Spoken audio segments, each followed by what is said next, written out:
السلام علیکم ورحمۃ اللہ وبرکاتہ۔ محمد رضوان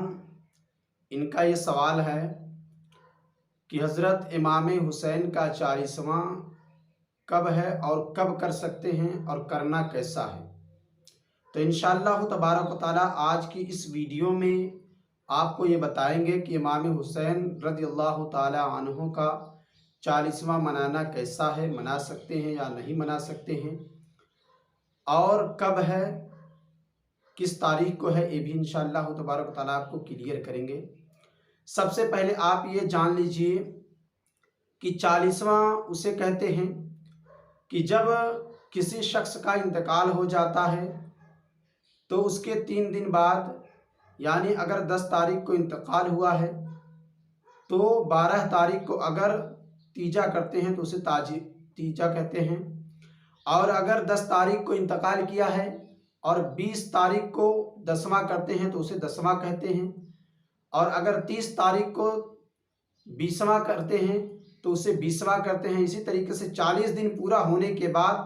جب 40واں کرتے ہیں تو اسے 40واں کہتے ہیں۔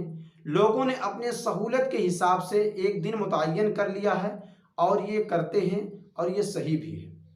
رہی بات امام حسین رضی اللہ تعالی عنہ کا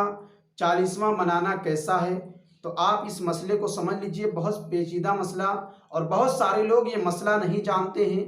جو غلط طریقے سے کرتے ہیں اور عیسائیوں اور رافضیوں کے طریقے سے کرتے ہیں، جس میں گناہ کے مستحق بھی ہو جاتے ہیں۔ سب سے پہلے آپ یہ جان لیجئے امام حسین رضی اللہ تعالی عنہ کے شہادت کا ایک لمبا زمانہ گزر چکا ہے، تو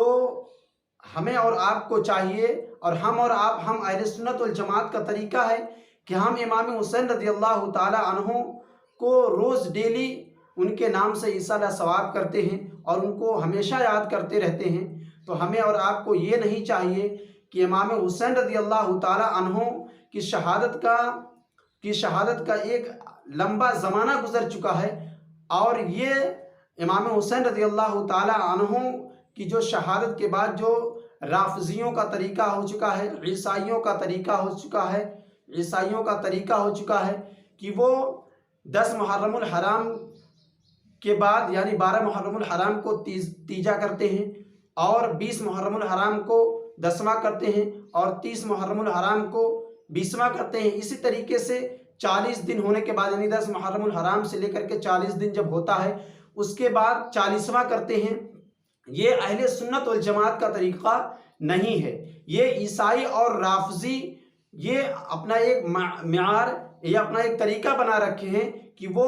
اسی وقت کرتے ہیں جب 10 محرم الحرام آتی ہے، اس کے بعد 2 دن کے بعد، یعنی 12 محرم الحرام کو تیجا کرتے ہیں، اور 20 محرم الحرام کو 10واں کرتے ہیں، اور 30 محرم الحرام کو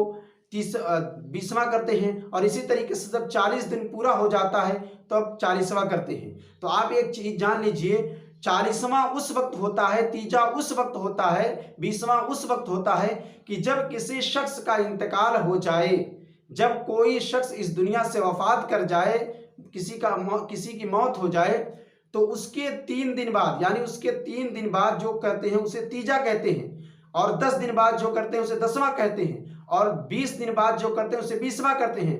اور 40 دن کے بعد جو کرتے ہیں اسے 40واں کہتے ہیں۔ لیکن امام حسین رضی اللہ تعالی عنہ کے شہادت کا ایک لمبا زمانہ گزر چکا ہے، تو اسے ہم 40واں یا تیجا یا 10واں یا 20واں کا نام نہیں دیں، اور یہ اہل سنت والجماعت کا طریقہ نہیں ہے، یہ عیسائیوں اور رافضیوں کا طریقہ ہے۔ تو لہٰذا ہمیں اور آپ کو چاہیے کہ ہم امام حسین رضی اللہ تعالی عنہ کے نام سے اس دن ایصال ثواب کریں، لیکن اسے تیجے کا نام نہ دیں، 10واں کریں لیکن اسے 10واں کا نام نہ دیں۔ یعنی 10ویں دن جب امام حسین رضی اللہ تعالی عنہ کی شہادت ہوئی تھی 10 محرم الحرام، اور 20 محرم الحرام کو اگر ہم چاہیں تو ہم ایصال ثواب کر سکتے ہیں، لیکن اسے 10ویں کا نام نہ دیں۔ 30 تاریخ کو چاہیں ہم 20واں کر سکتے ہیں، ایصال ثواب کر سکتے ہیں، لیکن اسے ہم 20ویں کا نام نہ دیں۔ اسی طریقے سے جب 10 محرم الحرام سے لے کر کے